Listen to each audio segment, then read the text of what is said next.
আসসালামু আলাইকুম রহমতুল্লাহ। সুপ্রিয় দর্শকবৃন্দ, আশা করি আল্লাহর অশেষ রহমতে আপনারা সকলেই ভালো আছেন।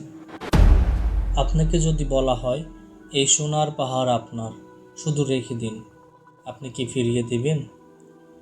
আজ আমরা শুনব এমন এক সাহাবীর গল্প, যিনি কোনো পাহাড় পরিমাণ সোনা পেয়েও এক কণা স্পর্শ না করে ফেরত পাঠিয়েছিলেন।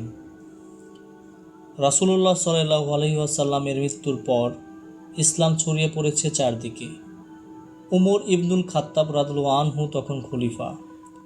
একসময় মুসলিম বাহিনী বিজয় অর্জন করল শ্যাম, বর্তমানে সিরিয়া অঞ্চলে। অভিযানে ছিলেন একজন মহান সাহাবী, উবাইদা ইবনু জাররাহ রাদিয়াল্লাহু আনহু। তিনি ছিলেন অত্যন্ত ধার্মিক, ন্যায়পরায়ণ এবং দুনিয়ার মোহবিহীন। যুদ্ধ শেষে মুসলিম বাহিনীর হাতে প্রচুর ধন সম্পদ আসে। তাদের মধ্যে ছিল সোনার মুকুট, হীরা, মুক্তা, মূল্যবান কাপড়, অস্ত্র ইত্যাদি। এই সম্পদগুলো গোনাগুনি করে কায়দা করে মোড়ানো হয় যেন খলিফা ওমর রাদিয়াল্লাহু আনহু এর নিকট পাঠানো যায়, এবং পুরো এই সম্পদ পাহারা দিয়ে পাঠানোর দায়িত্ব দেয়া হয় উবাইদা ইবনু জাররাহ রাদিয়াল্লাহু আনহুকে। যখন কাফেলা মদিনায় এসে পৌঁছায়, খলিফা ওমর রাদিয়াল্লাহু আনহু এই বিপুল ধন সম্পদ রেখে কেঁদে ফেলেন।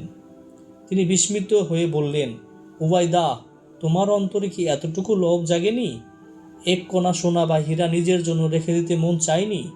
উবাইদা রাদিয়াল্লাহু আনহু জবাব দেন, হে আমিরুল মুমিনিন, আমি তো এক জিনিসের জন্য যুদ্ধ করেছি, যেটা চোখে দেখা যায় না কিন্তু অন্তরে চলে।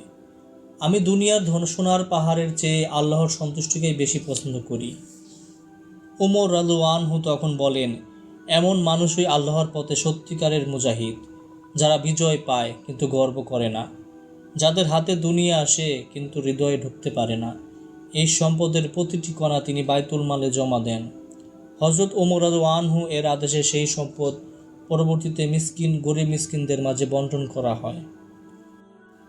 প্রিয় ভাই ও বোনেরা, এই গল্পটি আমাদের শেখায় দুনিয়ার মোহ থেকে মুক্ত হওয়া ঈমানদারের পরিচয়। আমানতদারি ও আল্লাহ ভীতি বড় পরীক্ষা।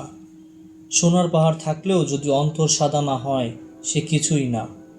তোমার চরিত্রই তোমার আসল পরিচয়, দুনিয়া নয়। আল্লাহর কাছে কেমন, সেটাই আসল পরিচয়।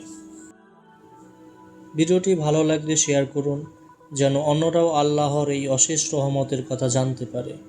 চ্যানেলটি সাবস্ক্রাইব করুন, দ্য ভয়েস অফ জাহিদ খান। আল্লাহ আমাদের সবাইকে হেদায়েত দান করুন। আসসালামু